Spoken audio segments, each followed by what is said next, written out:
Give me one moment. Yeah.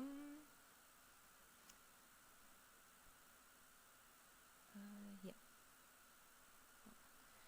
a bit louder.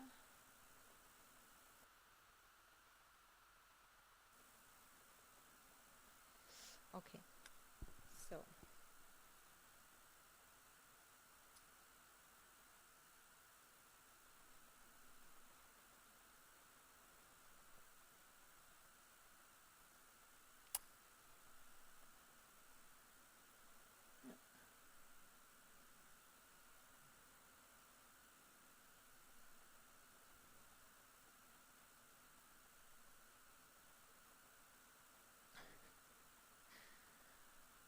Okay.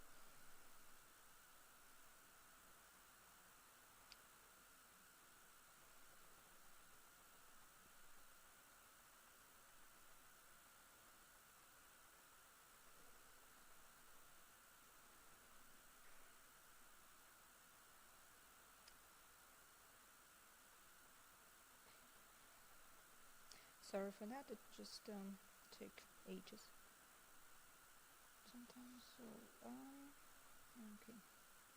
So okay.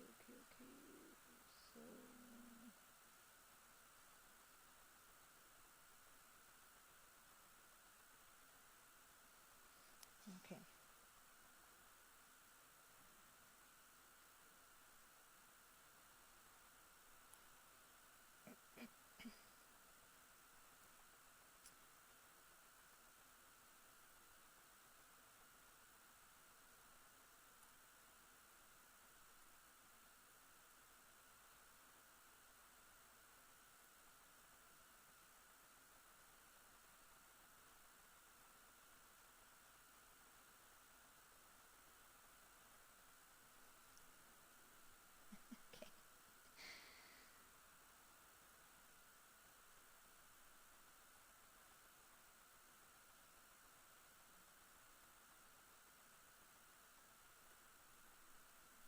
Ah, yeah.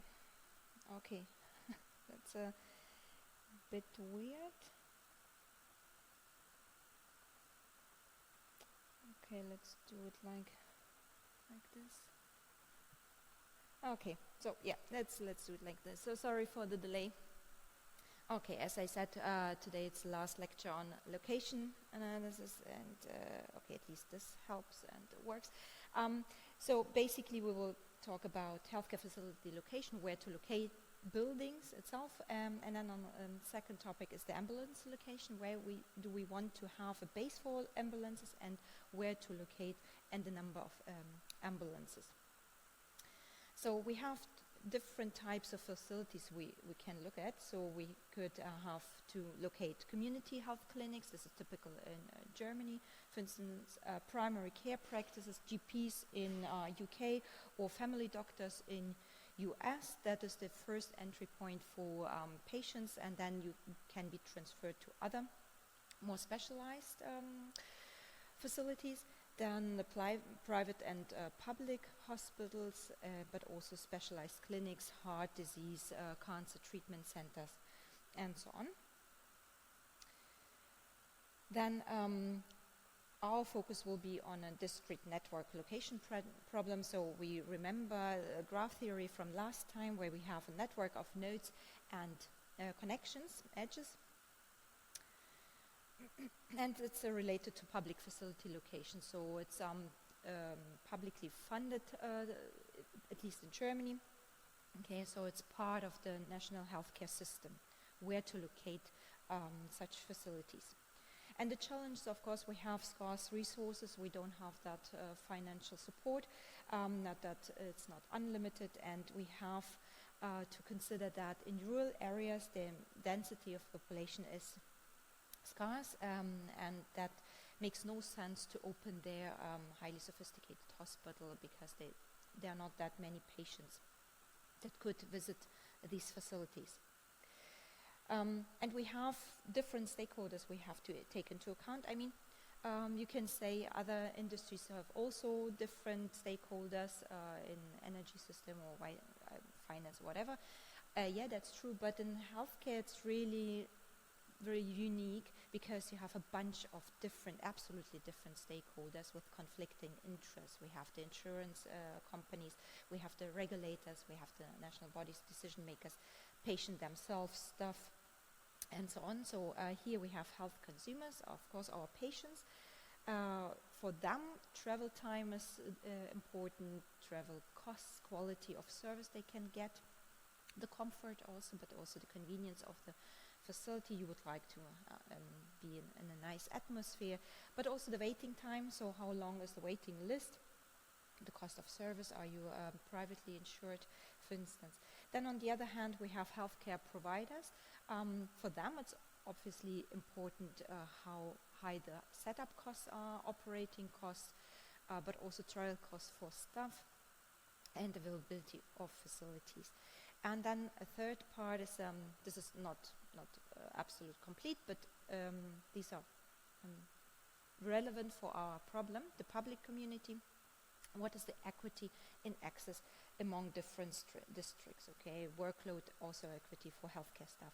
So the question is, what is, I mean, everyone is talking about we want to have equal access to healthcare facilities. But what is equal? Is it equal if we say everyone has to travel 15 minutes to the next hospital? Is that equal? I mean, someone who cannot walk or drive or whatever, is that fair still? Is that equal? So there are different types of how to also measure equity or fairness in a sense. So that means we have a multi-objective problem where it could happen that we have conflicting objectives of different stakeholders. So what kind of objectives do we have in particular? So first of all, we would like to minimize access costs for healthcare consumers so that they don't travel that much, the distance, the costs for that, but also the time. So it could happen that it's nearby, but it's really difficult to reach. Okay, so there's a different time and distance.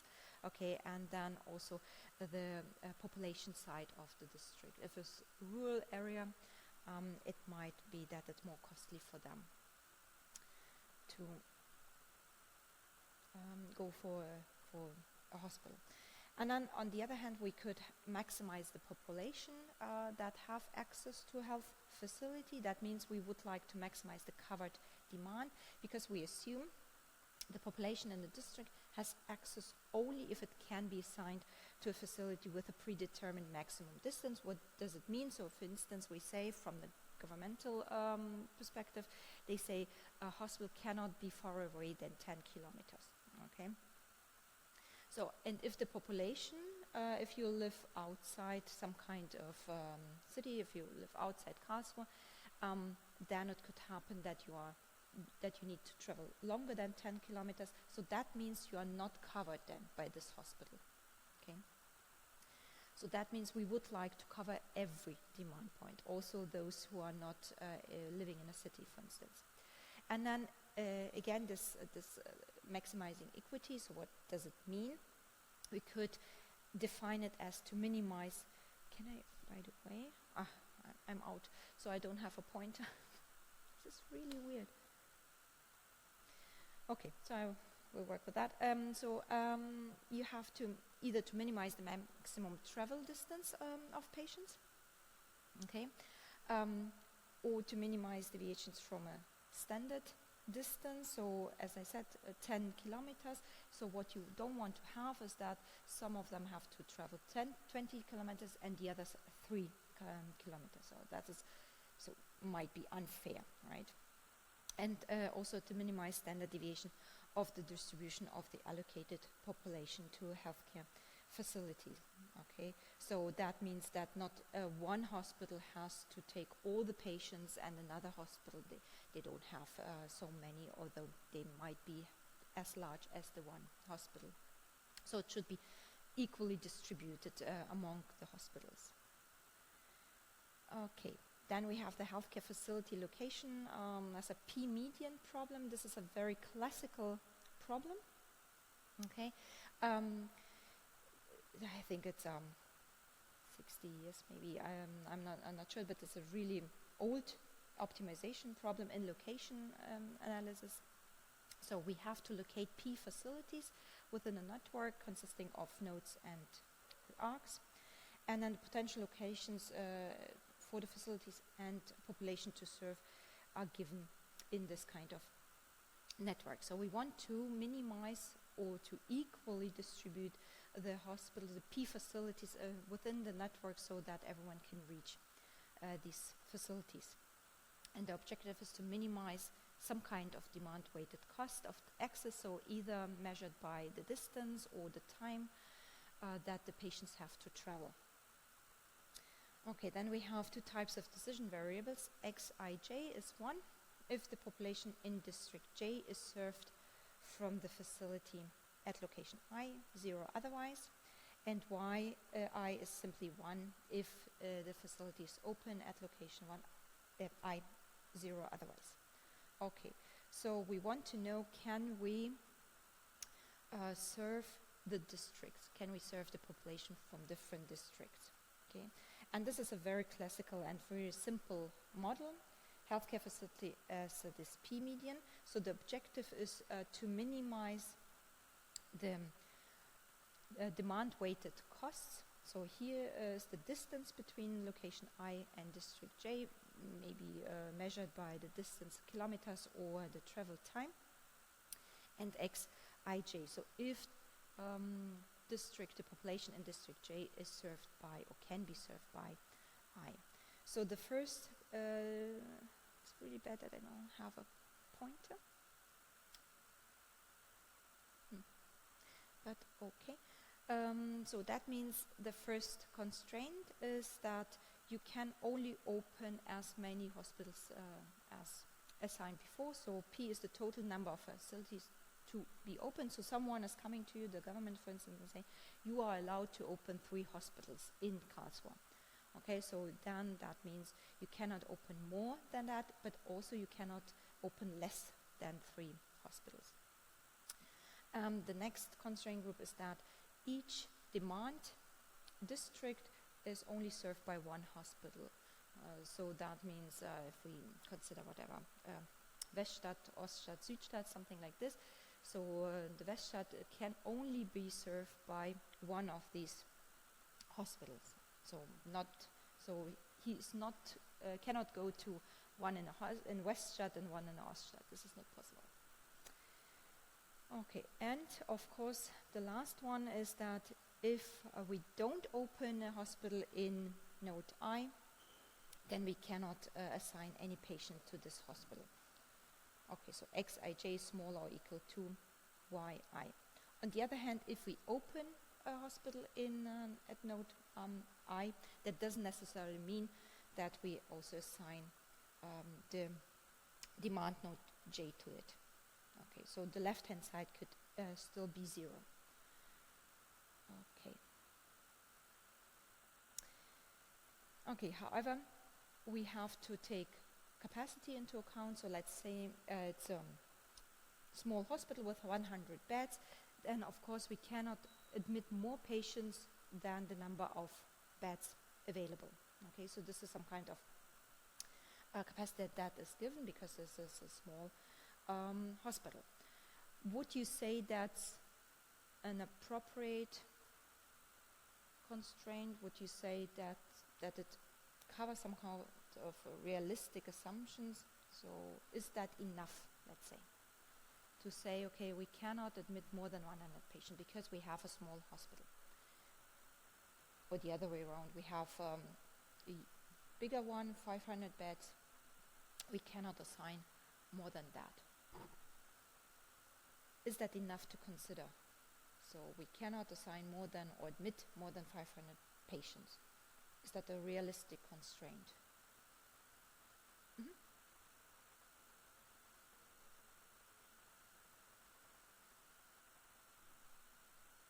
Exactly. So what about someone who needs simply breaks the leg or whatever and needs some emergent care at the emergency department? So they don't need some kind of bed, but they need an emergency department, or patient who requires some kind of heart center, and this hospital doesn't have a heart center, okay, even if we have enough beds.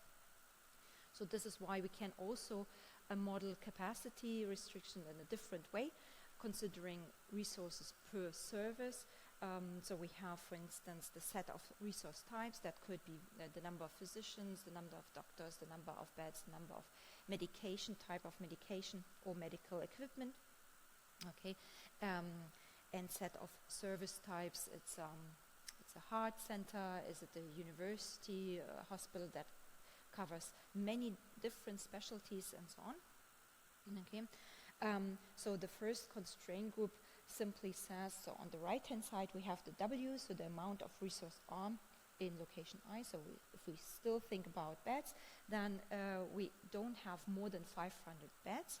However, they can be distributed within the services, right? So 2 beds for the special care unit, 2 beds for the intensive care unit, 2 beds for the surgery, and so on. So that means we cannot admit more patients, QIS, than available beds within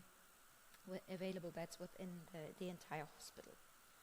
Okay, and then the next one is simply saying that we cannot serve more patients than we can admit the patients. Okay, and the last constraint was as before, saying that one demand district, so one population, let's say Oststadt, can only be served by one hospital. Okay, so every one of within Oststadt are going to a particular hospital, either within Oststadt or to the Südstadt or something like this. Okay. However, till now we haven't thought about patient preferences, because, for instance, these kind of models are perfectly fine in Malta, for instance, because there you are assigned to a particular hospital, so you are obliged to go to this hospital you are assigned to. In Germany or UK also, in many other countries, you can choose where to go, okay? And how to do that, because often those who are living in Karlsruhe are going to Heidelberg or the other way around, okay? Or someone at the border of North Rhine-Westphalia is also coming to Karlsruhe. So that is why it's important to also consider patient preferences. And this is influenced by disease prevalence. So do we have currently flu because it's winter?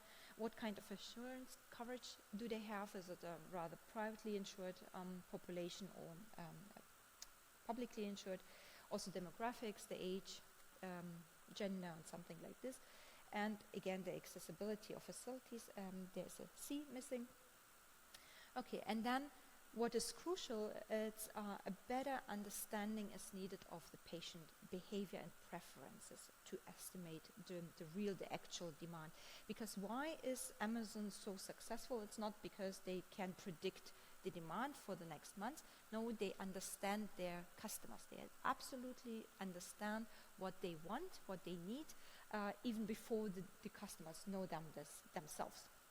Okay, because of the data. So they have a huge mass of data they are analyzing, and they understand the demand, they understand their customers. And this is what also we need. We don't have to predict necessarily, but this understanding of patient preferences, but also behavior, is crucial for locating, for instance, hospitals.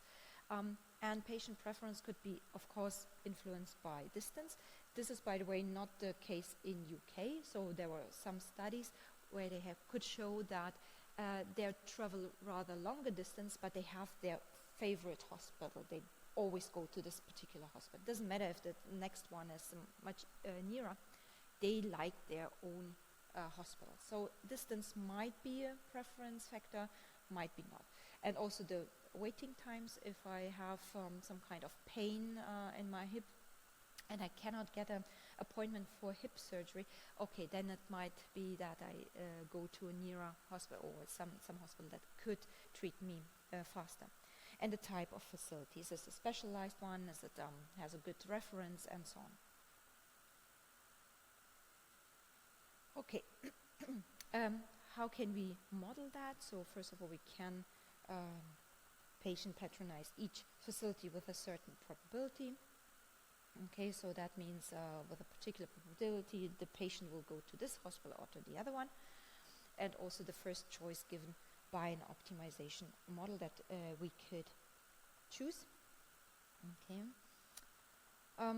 So how to model hierarchical structures, because in most countries healthcare systems are organized in these kind of hierarchical structures. In Germany we have the successively inclusive hierarchy, so meaning that a facility bigger facility like university hospital can offer all the specialties, and then there are smaller hospitals, they are specializing in a particular heart center, for instance.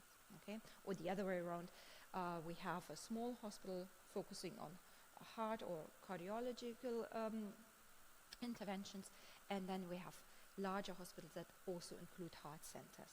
Okay, so this is a pretty typical one. Or we could have a successively exclusive hierarchy where each facility offers a particular specialty, heart center, cancer treatment, kids hospital, and so on. Okay.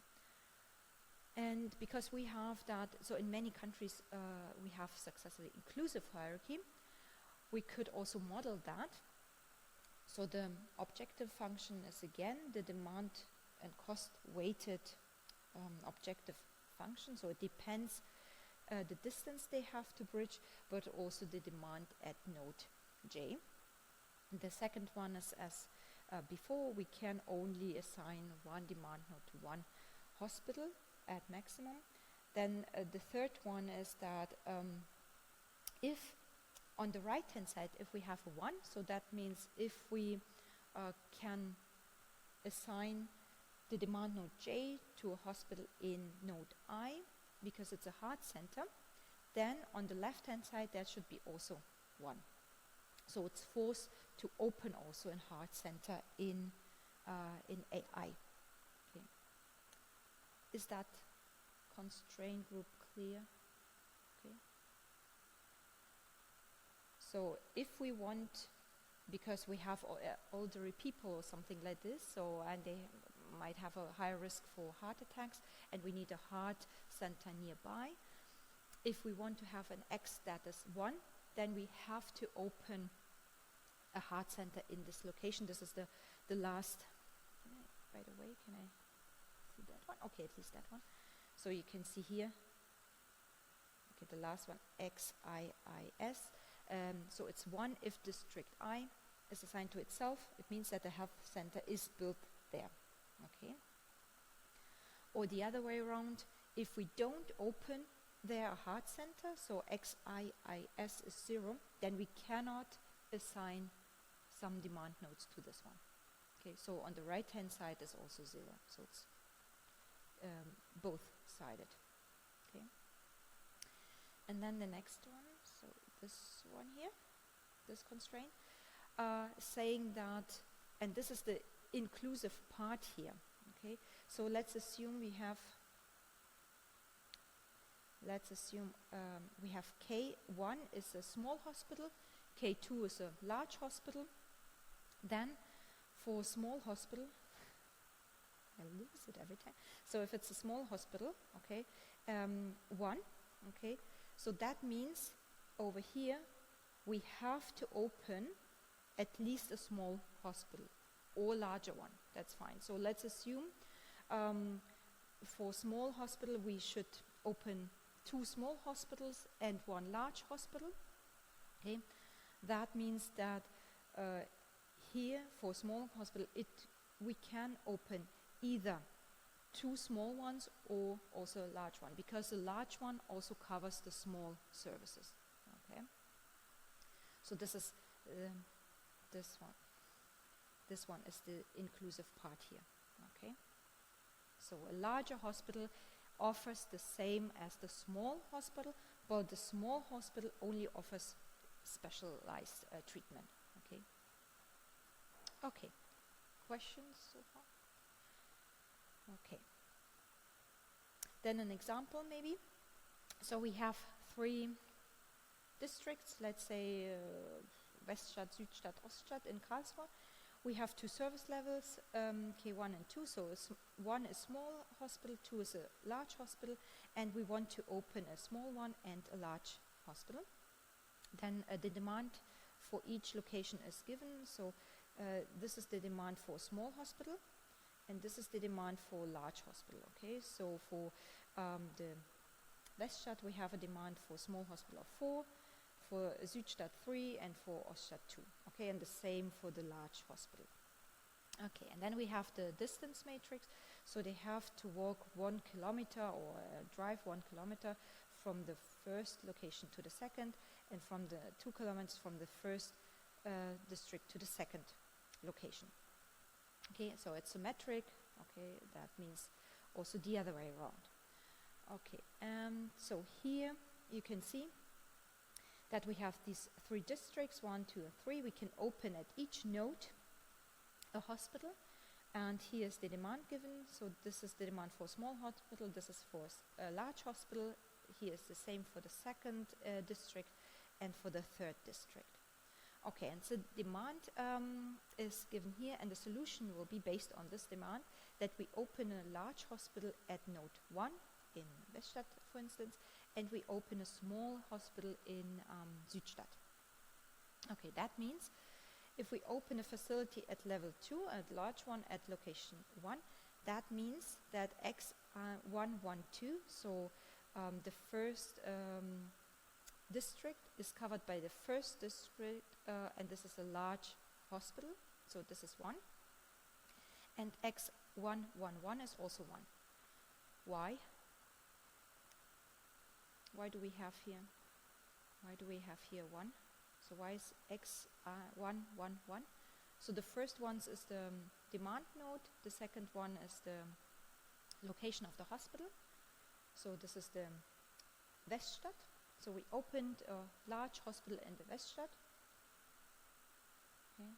So why is this also 1? X111. So let's maybe go back to the definition. So that is 1. If district 1 that requires service of type S, which is 1, so they need maybe a specialized treatment, is assigned to district 1. Why is it? Why do we have here also 1? What do you think? So we opened a large hospital. That means everyone requiring a large hospital can go to the Weststadt.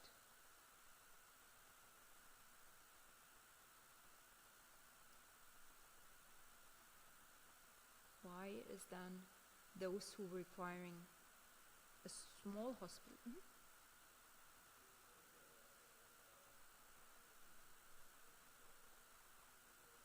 Exactly.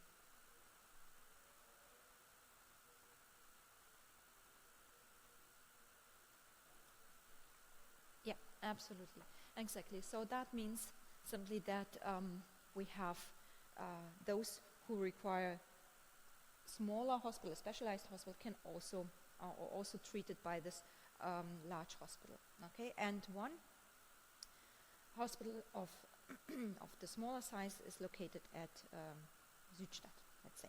Okay, so that means everyone that requires a large hospital, okay, goes to location 1. So that means those from this node can go to this, and also from the Oststadt can also go to the Weststadt.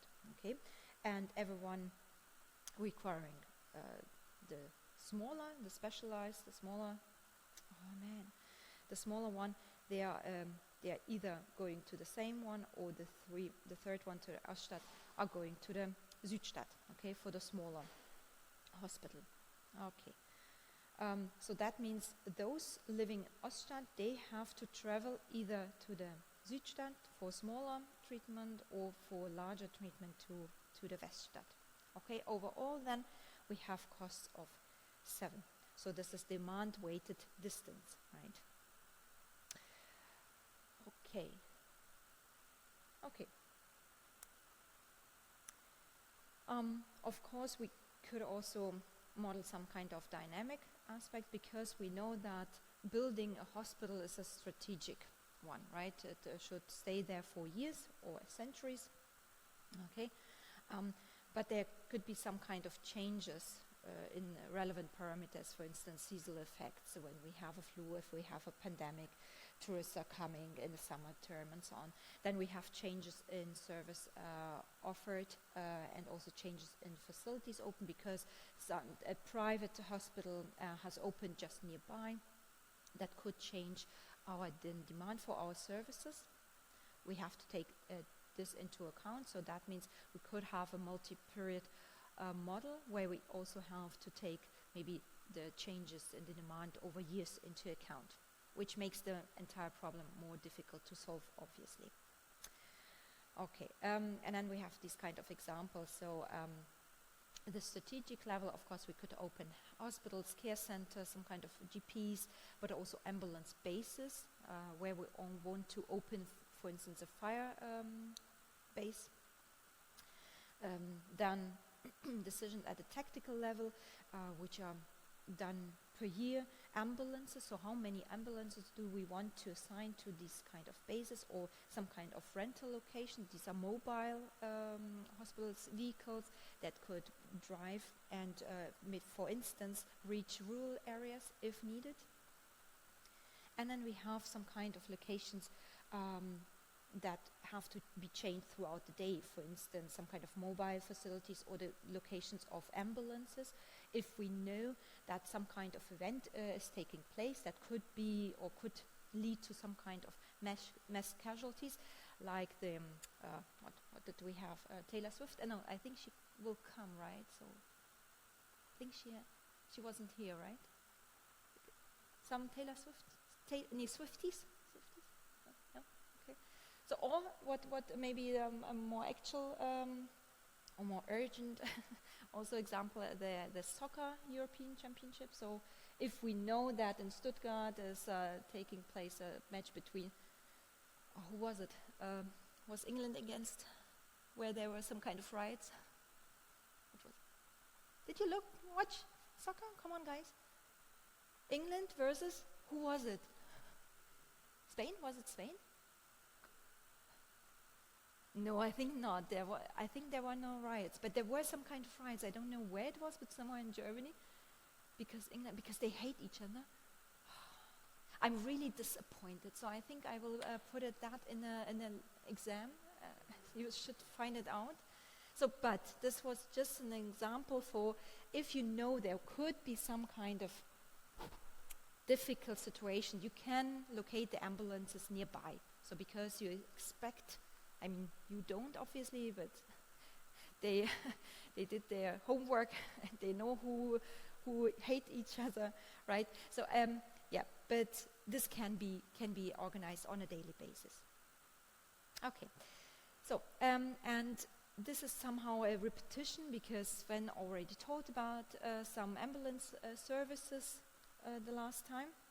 So just a repetition, a reminder.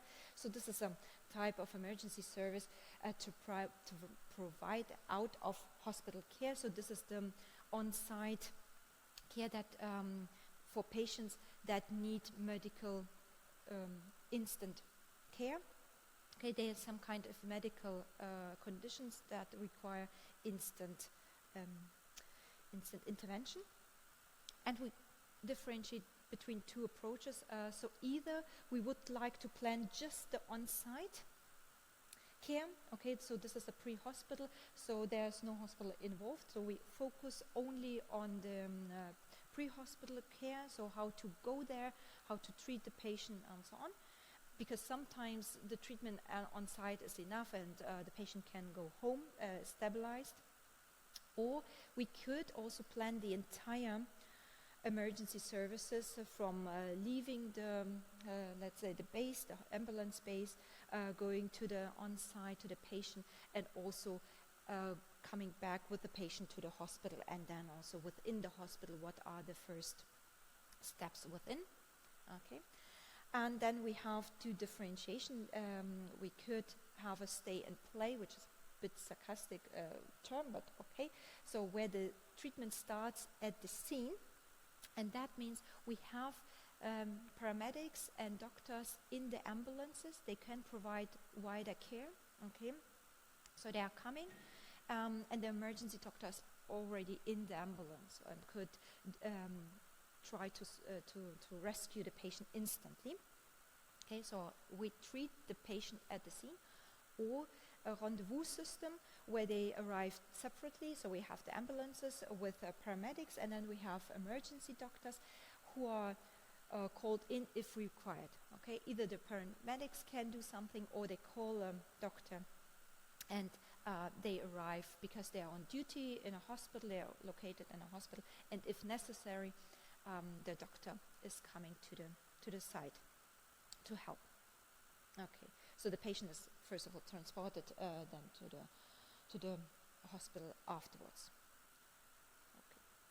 Okay, because you didn't ask me, I ask you, what do you think, which is better? The stay and play or the rendezvous system? Mm-hmm.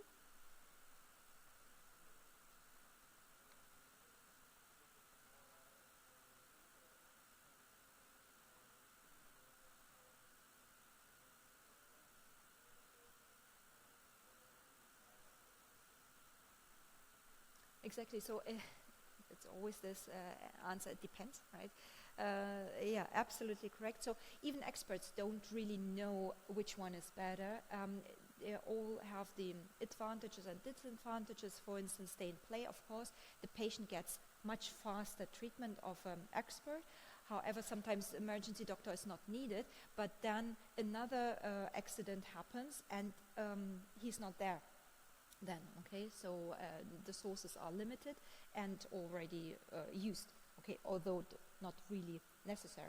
On the other hand, for the rendezvous system, if this is a really critical patient, then it takes some time till the emergency doctor arrives. It could be life-threatening then. So they have advantages, disadvantages. In Germany, we have the stay and play.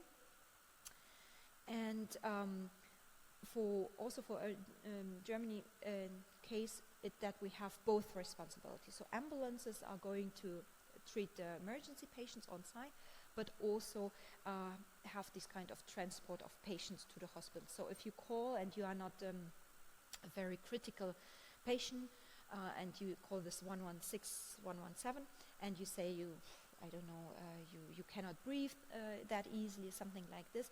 So they know you don't have a heart attack, but you still need to go to a hospital. Then they assign an ambulance, but they schedule it rather, okay, because you are not in this kind of critical condition. Okay, so these can be scheduled, although on short notice. Okay, or from an elderly facility where they call and say we need an ambulance bringing my patient to the hospital. That's also fine, and they schedule that. But in Germany, they cover both things. Okay, and we know that this is a public function of the healthcare. This is a crucial part of the entire healthcare system in Germany. However, of course, every state has its own law. So it depends. Of course, we have this the general obligation, but each state can do the details on their own. Okay, so for instance, the maximum response time. So how fast do I have to be on site? So the time between the call of the patient and the ambulance really arriving on the scene. Okay, so in Germany it depends heavily on the state again, between 8 minutes and 50 minutes. I think in UK it's 80 minutes in general, but they differentiate. If it's a critical patient, they have to be on site in 4 minutes. And I think in US it was also 8 minutes, something like this. So it depends also in the country, but the 15-18 minutes are absolute maximum. Okay, so and each state organizes that in smaller regions. I think Dr. Bergau also made this example, and they have this rescue centers where they coordinate the ambulances, so which ambulance should go to which emergency. Okay, and we have this execution by relief organizations such as Deutsches Rotes Kreuz, ABS, Johanniter and so on, but also private companies, EMS. Okay. I wonder if my slides are recorded or my desktop. We will see. But okay, for you, it's fine. Okay, so then we have the EMS planning. I think also Sven showed you that. So you have, where's my cursor? So you have the call arrival, okay, then the ambulance is assigned, which ambulance to which side, then they prepare themselves, maybe they need some kind of equipment, until the ambulance finally depart from the base, okay, and then this is the travel time. They arrive at the patient, and then they have this treatment on site, they travel to hospital, then they have turnaround time, so they leave, maybe they have to clean, and this in this time, all this time, the ambulance is occupied. And what we are interested is, and what the government is interested is, that we the response time, so the time between the call and the arrival on the scene is maximum 15 minutes. So it depends on the state, but between 8 and 15 minutes. So we shouldn't be later than that, okay? And then we have, of course, this pre-trip delay, which is crucial because this is the time between the call and where the ambulance finally departs. So I know from one guy, they can see what kind of emergency occurs.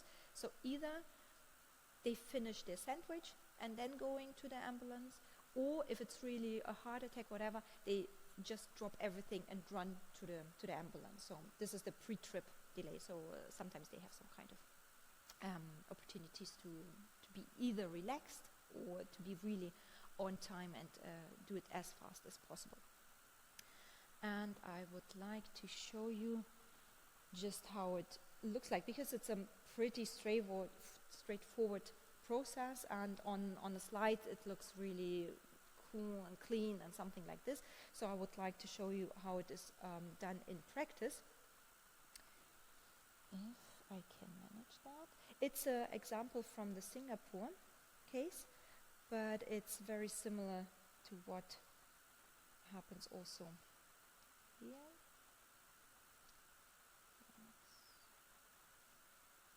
Nicht, Ihre Fotos und Videos zu verlieren. Mit diesem innovativen Stick ist es ganz einfach, Ihr Smartphone. Fine. Hi, please bring an ambulance. This uncle, my neighbor, he's not moving. I don't know what to do. Okay, come down. Show your heel. Yeah, I called the ambulance already. NFI emergency, how can I help you? My dad is unconscious and can't really breathe. I need you to put your hand on his stomach and feel whether there's any rise and fall. No. No, okay. We're going to start CPR right now while waiting for the ambulance, alright?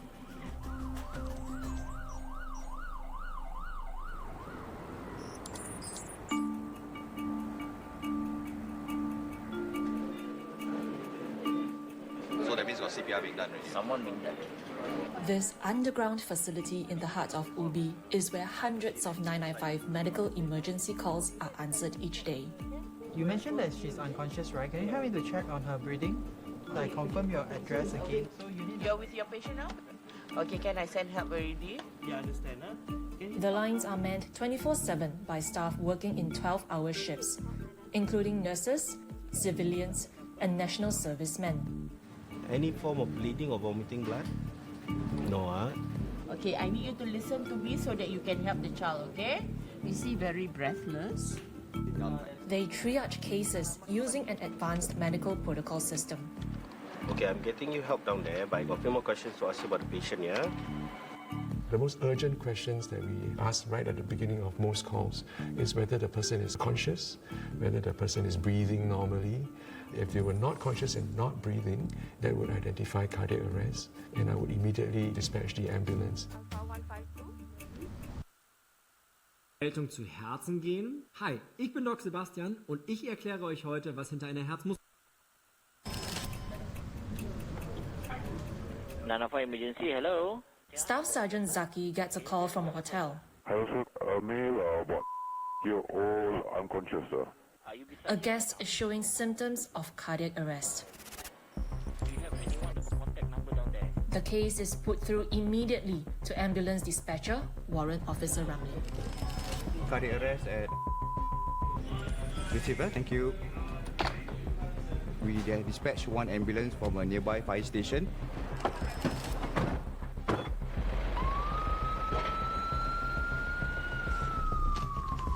In such cases, where the window for resuscitation is critical, call takers guide callers in performing CPR until the ambulance arrives. We're going to count together, yeah? Okay, ready? 1, 2, 3, 4. Just like this team is doing in another case. 9, 10. Okay, any response? Just continue until the paramedics arrive, okay? Okay, turn him to his right side so his breathing is easier.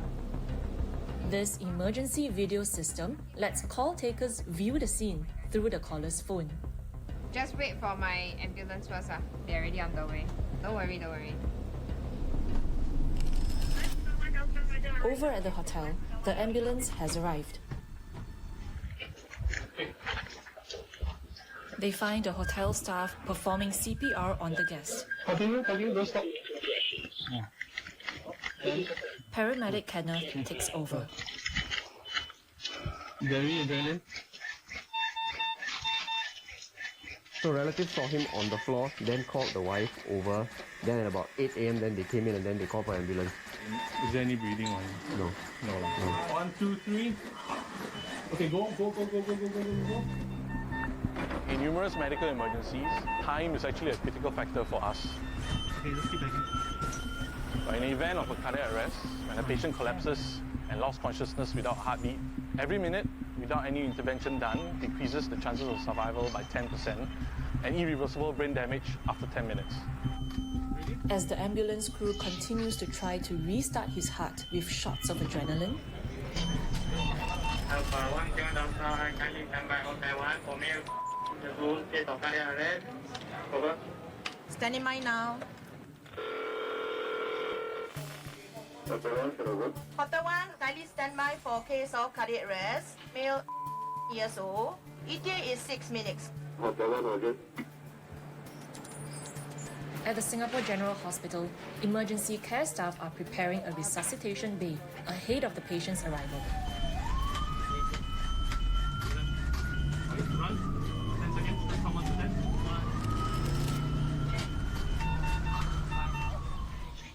Watch his hands, hold his hands.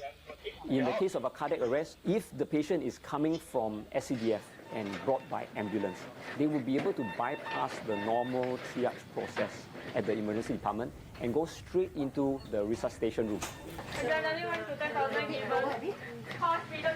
So this saves a key amount of time, anything from 15 minutes to 30 minutes.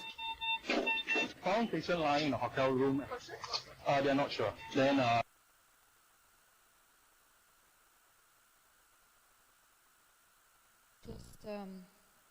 wanted to show how it is done in reality. So based on the video, what would you say? Do they have also this stay and play or this rendezvous system? What would you say in Singapore based on the video? I mean.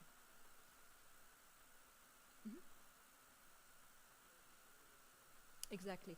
So what the paramedics did, they did some kind of adrenal shots, and they started the massage and so on and so on, and then they brought him to the hospital. And by the way, we don't have in Germany these kind of fancy cameras where the doctors are sitting in some kind of and seeing the what's happening on the scene. So we don't have that, but Singapore does. But they have a very similar stay and play system where the paramedics are highly also staff skilled. so they can treat the patient on site, and then when they say, okay, they need some kind of special treatment, they transport them to the hospital. And you could see that every minute is crucial, especially when case of cardiac arrest. Okay, so that means time plays a crucial role, but also how do they treat the patient on site, and how do they come to this then to the hospital, because they also said that within the hospital they don't have to do the triage process anymore. That was done by the paramedics on site. That helps the ambulance, that helps the hospital to instantly take over and start with some kind of surgery, whatever that is needed. Okay, so this also on scene time. Okay, so they help to then reduce the time within the hospital. Okay, so we have different planning problems. Of course, it's strategic ones. How many ambulances do we need? How many bases do we need? Where do we want to locate them? How much stuff do we need for the ambulances, but also for the centers? Coordinating everything. So what kind of strategies do we want to achieve? So do we want to achieve everyone and cover every demand node within 5, 8, 15 minutes? That is rather on a long term. Then we have the tactical forecast about the staff shifts, who should work when, and also the ambulance locations. This is on a weekly or monthly basis. If we know we have some kind of seasonal effects, then we know we should assign ambulances to a nearby fire station, for instance, or something like this. Then we have the operational forecast and actual demand, where we can also relocate the ambulances on a daily basis, because there happens something and we know we need all the ambulances nearby. Okay, and also the patient transport, because someone is calling in and they require some kind of ambulance transport, either based on an emergency or they can schedule the transportation. We had that also before. Okay, so the location planning consists basically of 3 decisions, okay, that often is done simultaneously, but not every model can do that or wants to do that. So first of all, to determine the basis for the ambulances, so the number and where to locate it within maybe Karlsruhe. Then within each base, how many ambulances do we need, and how to assign them. So how many ambulances do we need in general, and which base do need which base does need how many ambulances. Okay, and of course we would like to cover as many patients as possible, given this kind of 5, 8, 15 minutes thresholds. Okay, and again we can look at a very simple coverage models. The question is, can we reach these demand nodes within particular time frame, and how many ambulances do we need at which location? Okay, so that we can cover every demand node. And demand node is always some kind of district, like in Karlsruhe, for instance, so smaller areas within a city, within an area, within a region. And we could have this kind of, as I said, a very simple model. Okay, we have again a graph, so a network of sets. These are the nodes. We have the demand points where we can also open ambulance locations. We have a set of potential ambulance sites, which are again located at these nodes, and we have the arcs between the nodes. This is the shortest travel time from node I to node J. Okay, then we have the demand point I. That is only covered if the if the ambulance base is within particular time frame or radius, within, let's say, 10 kilometers, or in our case, within 8 minutes reach. Okay, so this is often the response time. Yeah. This is R.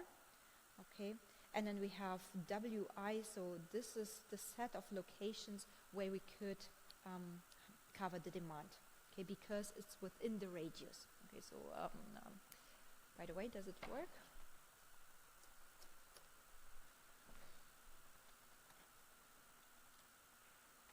But next week is still the semester, right? The term ends next week, right? So I have the impression everyone finished already, right? We are the only ones. Good to know. So, so you have a location where you have the ambulance node, and then we can have this kind of radius where everyone who is within this radius can be reached within 5 minutes or 8 minutes, something like this. So this is this R, right? So this is the radius. Okay. So and the aim is to minimize the number of ambulances that we need to cover all the demands. So the decision is xj is 1 if an ambulance is located at node j, and the objective is to minimize the number of ambulances over all nodes. Okay, and then we have, so and the number is at least 1 should be open. Okay, at for each demand node I. Okay, so every node, every demand node I should be at least once covered by an ambulance. So there should be somewhere a base of ambulances that could reach me in time. Okay. Okay, so here coverage model. So you see here this. These are the nodes, so they can represent the demand, but also the potential ambulance locations. So 1, come on, where are you? So 1 is a demand node, but also a potential location site for the ambulance base. Okay, and 5 till 12, so we have in total 12 demand nodes, and each potential ambulance site has this kind of radius. Okay, so you can see here that, for instance, only node 12, the demand node 12, 3 and 4 are covered twice. Okay, so 12 is covered by this radius of the location 4, and 12 is also covered by the third one, the third radius. Okay, so this is the coverage. So node 12, for instance, is covered by both 3 and 4 locations. So let's assume we have these 12 demand nodes, and we could potentially open 4 location for ambulance bases, and we have the matrix here, which the columns are the potential ambulance sites, and the rows are the demand nodes. So for instance, demand node 1 can only be covered by ambulance location 1. Here location demand node 3. So where is it? 3 is here. Okay. So the third demand node can be covered by the third location or by the fourth location. Okay. So either by 3 or by 4. Okay. And so on. And the last one, the last demand node 12, is also covered by the third and fourth potential location for the ambulance base. Okay. So what is the result? So how many should we open?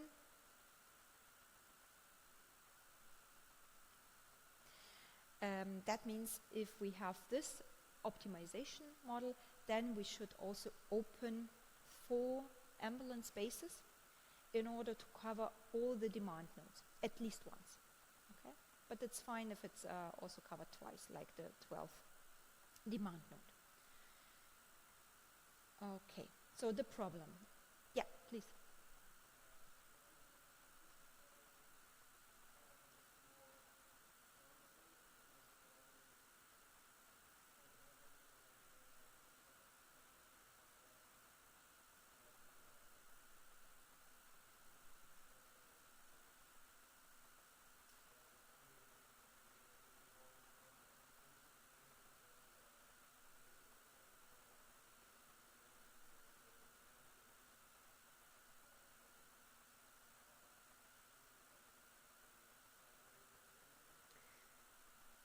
do you want to answer that, or is it? Yeah, please.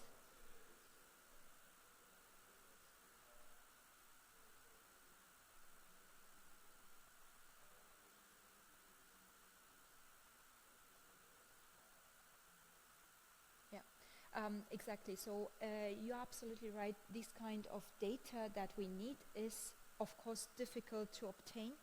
So if we go back to the model, we don't assume any kind of, or we don't differentiate between the demand nodes. So we assume that every area within a country should be somehow covered.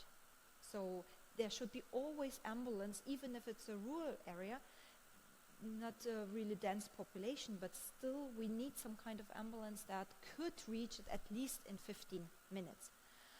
But you're absolutely right. We should differentiate between, is it a dense populated region or not? But this is simply based on population size. So, and not if they are rather younger people who are doing some kind of more accidents or something like that. So there's no differentiation at all. Exactly. So, and additional question or additional problems are also that what could happen, and this is exactly what you said, is that in densely populated, there could happen more accidents, more mass casualties, more emergencies that occur, right? And we don't consider that at all, that some emergency can occur simultaneously. Okay, and we need more than one ambulance. Till now it was simple, one ambulance should be reachable within 15 minutes.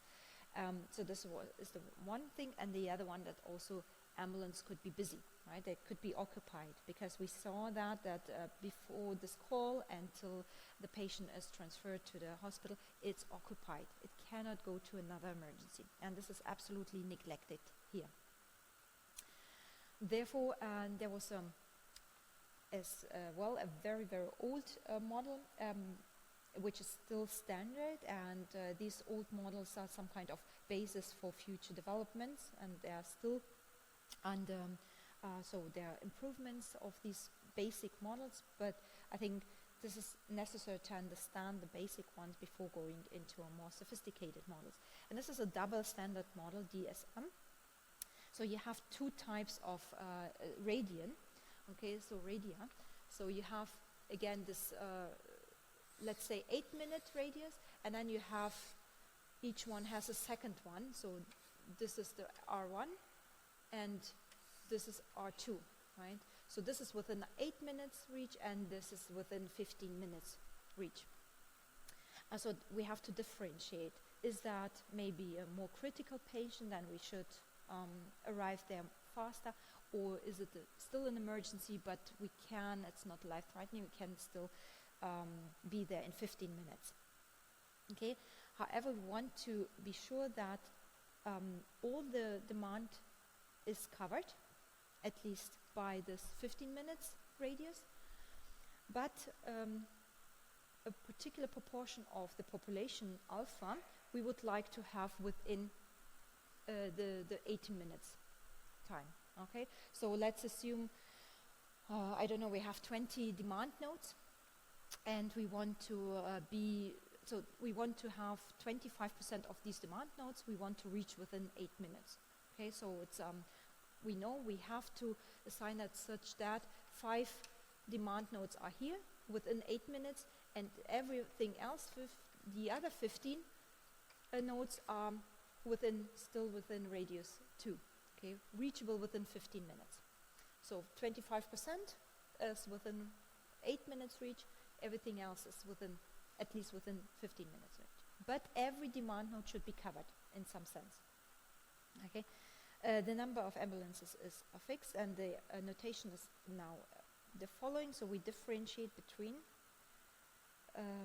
those who can be reached within the first radius and those within the second radius. Okay, and Yj is the number of ambulances located at J, if located at all, and Xik is 1 if the demand at node I is covered k times, so either by this radius or by the second radius. Okay, so how often is it covered? Because everyone, so these 5 demand nodes within R1 are covered twice, by R1 and by R2. Okay? So k would be then 2 here. Sorry. Then we have the demand nodes for each node. Then we have the number of ambulances that we would like to assign. Okay, and we have the maximum number of ambulance at each location J. This is given. These are the parameters, and also the alpha parameter. So how many people, the proportion of people I would like to be in the smaller radius. Okay, so I just said 25%, but often it's rather 85-90%. Okay, so the model is as follows. We have the demand-weighted objective function that we would like to maximize. So we want to have that the demand nodes are twice covered. Okay, so that they are either within R1 or in R2. Okay, this is our objective function. Then we should open at least one, because Y, as I said, is the number of ambulances. So we want to have for each I, we want to have to at least one. And this is the proportion of demand we would like to have within the radius, the smaller radius, the faster reach. Here, so the number, if, let's have a look at X. So as I said, is Y1 if demand is covered either one time or 2 times. Okay, so that means if it's covered once, so if it's in the 2 radius, and if it's also in the second radius, so it's covered twice, okay, then we need 2 ambulances. Okay. Here, of course, the same as before. If we cover it twice, then of course it should be covered at least once. So if this is a demand point within R1, then it's also so covered by the second one. Okay. And let's say the capacity constraints. So we have to open and we have to assign as many ambulances as available. Okay, and we have to watch out that we don't exceed the number of ambulances per node J. Okay. Okay, another example. So we have the node as the node or the network as before. Okay, so we have these are the red circles are the, let's say, 8 minutes. So this is the R1 circle. Okay, these are reachable within 8 minutes. And then we have the R2, which is reachable within 15 minutes. Okay, and you can see here then that now many more demand points are covered more than once. For instance, here 8 is covered by 1, 2, 3, and 4. Okay, you can see it also here. Okay, so these are matrices for the inner radius, and this is the outer radius, and you can see here, for instance, for the 8th location, so for this one, you can see here now it's covered within 15 minutes by all of these ambulances. And therefore the solution is now that we only need 3 ambulances and we don't have to assign ambulance to the 4th side, because within the wider range and radius, all of the demand points can be reached. Okay, so yeah, please.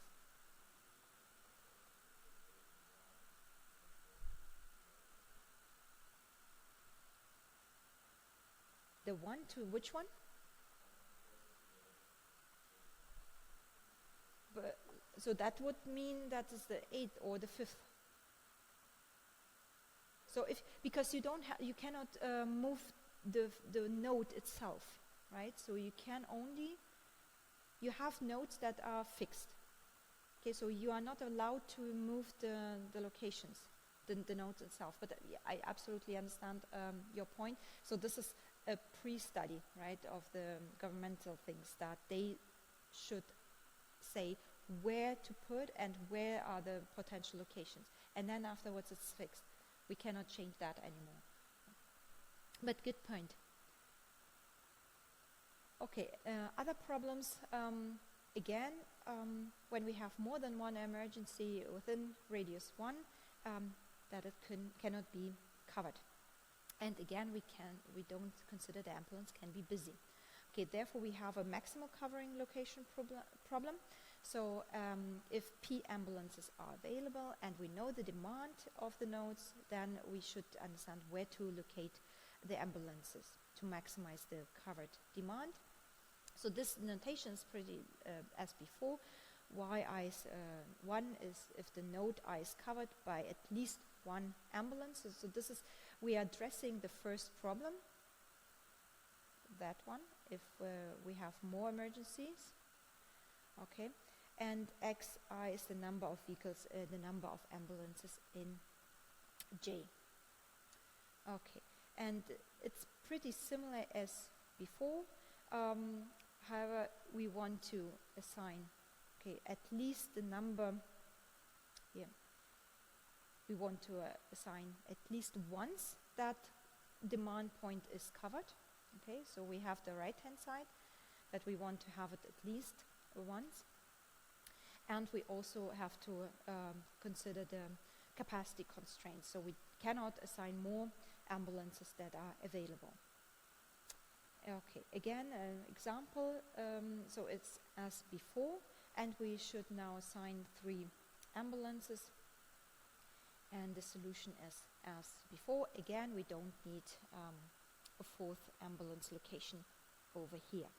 Okay, so because the demand points are covered with these 3 ambulance locations.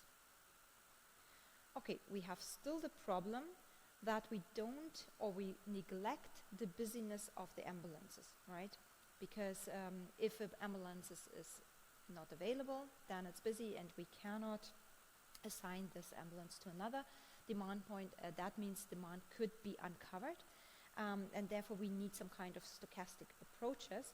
And one was also a pretty old one, the maximum expected covering location problem, where we assume that a vehicle, an ambulance, is busy with a probability of P, and it's not busy with the counter probability of 1 minus P. And of course we want to maximize the covered demand, so we have the maximum number of ambulances as before. This time we call it M.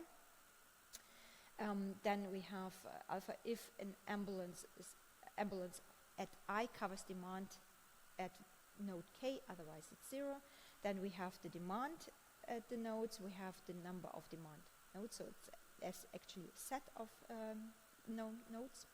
And then we have decision variables, so Xi is the number of ambulances located at node I. So, and Yjk is 1 if node K is covered, the demand node K is covered by at least J ambulances, okay, and 0 otherwise. And now our objective is to maximize the expected covered demand. So that means, so this is the probability that we have J ambulances that are free. So this is basically, the cursor is not working. So this is the probability that everyone else, so the remaining J's ambulances are busy, and this is the probability that J, so overall this is the probability that J ambulances are available, and we want to maximize that, okay? And as before, we have this alpha of demand that we would like to cover. So if you place it on the right hand side, of course you would like to open as or to assign as many ambulances as needed to cover a proportion of these demand points. And again, the capacity restriction, we cannot assign more ambulances than are available. Okay, the problem is, however, how to determine the probability. As very similar to your question, from where do we know the demand, right, and where the demand will occur. It's pretty the same. So from where do we know that the probability is exactly P? So there are some approaches to understand that. We could use with scenarios, we could use simulations. Sven showed us how we can simulate the processes, and then we understand how often the ambulances are busy in which location. And we can use that to determine the probabilities. Because this is a very sensitive parameter, right? It will change the entire solution if we change the P in this model. Okay. So one project was of Professor Nickel's students that they had to assign the number of GPs locations, because the problem is that we will have a shortage in the future of GPs, and the goal is to analyze the demand and also the primary care structure. They had several regions they considered, and how to determine P, how to determine the demand, and they found out that 6 locations would be needed to locate the GPs in order to be able to cover the demand within 15 minutes. So if you consider that, and you have this kind of, they use some kind of simulation to understand the demand and also the structure of the demand, and they found out that based on the data they had available, they need at least 6 locations, and these locations of the GP should look like that in order to reach all the populations within 15 minutes. Okay. Questions so far? Okay, then next week, this was the last lecture, as I said before. Next week we will have only a Q&A session, so bring your, and it won't be recorded. I don't have to tell you that, but in general it won't be recorded. So bring your questions, also exam-related questions, the exercises, the lectures, what you like. And then we will have also the evaluation next week. You can do it online, but I thought maybe it's also nice to do it here to use the time. Okay, if there are no other questions, then thank you very much for your attention. See you next week. Bye.